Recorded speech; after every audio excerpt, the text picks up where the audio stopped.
I love what you represent, brother, and what you stand for and what you model. Because what you just said, I was talking to a colleague of mine, and she says, "Jay, what is it that you truly desire for a partner?" And I said, "Just for her to have the language. It's for her to have the language that is unique to my Yes, sir.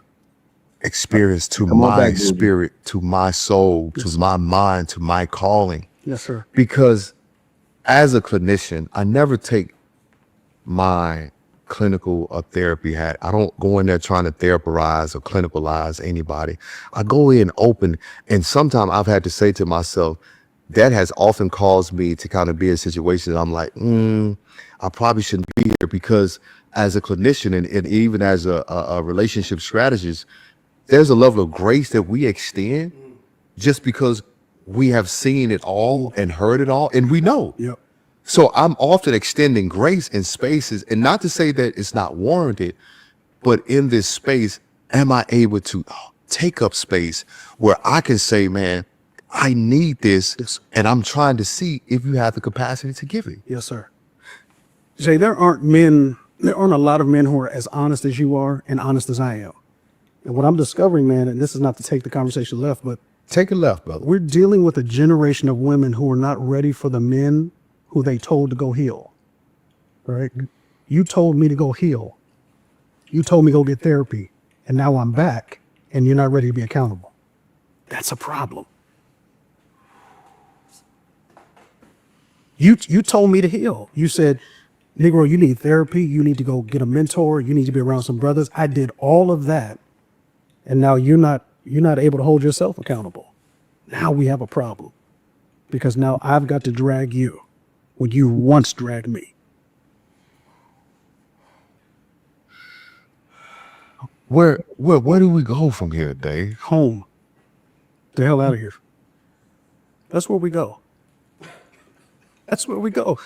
We got to go home, because and what I mean by that is, as men now, it's okay for us to say, you're not for me. There was a time when we couldn't say that because we were trying to appease you. Yeah, a lot of Now, yeah, now you're not for me, sis. I've done the work. That's the other conversation, though. Not for me, sis. Theraporize? What is theraporize? What is theraporize? Y'all didn't hear that word. He butchered the hell out that word. Damn, That I was heard great. it. I just thought it was I heard therapy. it. Oh. I was trying to look that shit up when I heard it. I'm like, I never heard that one before. But he's a therapist, so I figured he must be right. That's the third crazy comment. I think the first one was, y'all gonna meet them people in Arab. When she said that one, who was that? Bougie. Then Lady O had one. I forget what she called it. What was the words you said? Which one? Like hi Archie. Hi, Archie. Hierarchical and theraporize. Yeah. I mean, but he spoke about like men doing the work. The ladies been complaining. There are men out here actually been putting in the work, seeking brotherhood, working on themselves, and they're coming back, and now they're starting to discover that Plastic knife. that's the knife. I think that was playback. I think that somebody accidentally had playback. Okay. Yeah. So, how do you guys feel about what was said? I mean, you guys agree? Have you seen it out there?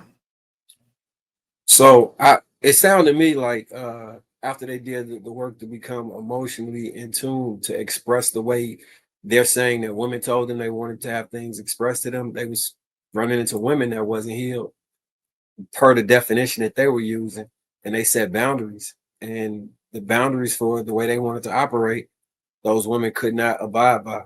And I don't know if y'all remember that guy on Pop the Balloon, the doctor. They kind of remind me of him when he was on there saying, like, I think he was a bit like he was going overboard, because once you determine that somebody not for you, you can move on. He was throwing it in their face like, oh, you just an issue because you ain't done the work and you need to heal, and you did. For clinicians to be talking that way, it kind of seemed a little strange to me, because I would think they would try and take their skill set and then try and coach somebody up from where they're at under the Leadership Act. But You know, I could kind of get the point, but I have the irredeemable belief in redeeming people if need be. If I feel like putting the time and do the shit, and I would think somebody that's clinically trained for that would have a superpower in regards to that, you know, that version of it. But yeah, I believe that it's a lot of women that if you're gonna draw a hard boundary, will not cross past that point. And I think men should have always done this. I don't know why they didn't, but if someone right for you, you reserve the right to leave. You don't have to be held hostage because she's attracted to you, she want to be with you. If you feeling like it's not right, you can go. If you feel like she is inequipped to have conversations without arguing, you can leave. If you feel like she disrespectful, you can go. It seems like a foreign concept sometimes, but I always operated like that. I ain't gonna hold you. Marcus, I think it kind of goes back to the point where you said, you know, most men that get to a certain level after they can access women who are in good condition, they would prefer to do that rather than putting the work into what they might consider a broken toy. You know what I'm saying? If you've built yourself up enough to have access to women who don't need the work, right? Let's say my credit score is an 800. I got 100,000 spent on a car. Am I gonna buy a Civic and then soup it up, or am I just gonna go get that M5 or whatever? And just You call gonna it a day? you gonna go get your BMW. Yeah, you gonna go get Right. your BMW. So I think it kind of comes to that. I do see them being just a little bit overboard, like you said, to where they might. I don't know. Just the vibe that I was getting from the video that they might have been a little extra emotional and will probably drive a lot of women away. Right? There's going to be some women who would gravitate to that. I agree, but for the most part, I think the average woman, particularly, I would imagine they're dating about the black space. They're probably going to turn off a lot of women by just. I disagree with that. You do. Yeah, I think that the way they speak, like the way a woman would hear that, would sound like these men are healed, and I just got to bring my A game, and it wouldn't run them off. They would eliminate them before the women would eliminate themselves, because that kind of sounds like you know how people call it simps, because we can understand that sometimes we'll speak to something that we know what the woman is hearing and what she may need to hear to not go over the ledge. But the other men Well, are like, why are y'all we doing got 6 that? ladies on the panel. We could see what they think. All right, yeah, ask them. Yeah, let's go ahead and get Ray and then Bougie and then first. Then they requested. Go ahead, Ray. Rayana. What was the question? We responded. Was the way Go ahead. No, go ahead, White. was the way that those men were speaking a turnoff? When they said what, like the women didn't want to be accountable? Just the way in which they Just the philosophy. vibe. Just Yeah, the vibe in which they were speaking from. Come on. It wasn't really a turn off, no. So you would date them? I ain't say that. She like I hood did niggas not though. say You gotta that. ask somebody else. Why not? Because I need more information than just that little clip if I'm a date. She's gonna pop the balloon when they was on the show. I don't know, because that's not enough for me to determine if they were dateable. You can let Jasmine go before me. Go ahead, Jasmine.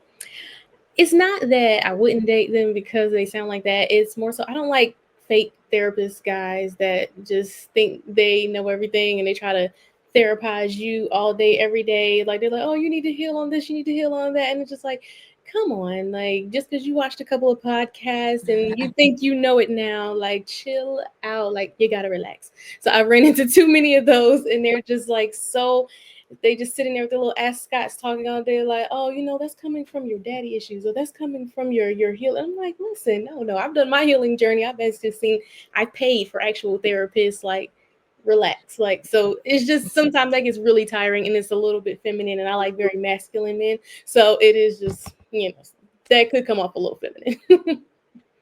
I don't know what you got against ascots though, but I get it. Nothing You against definitely be wearing them ascots too. I seen you video, Trey.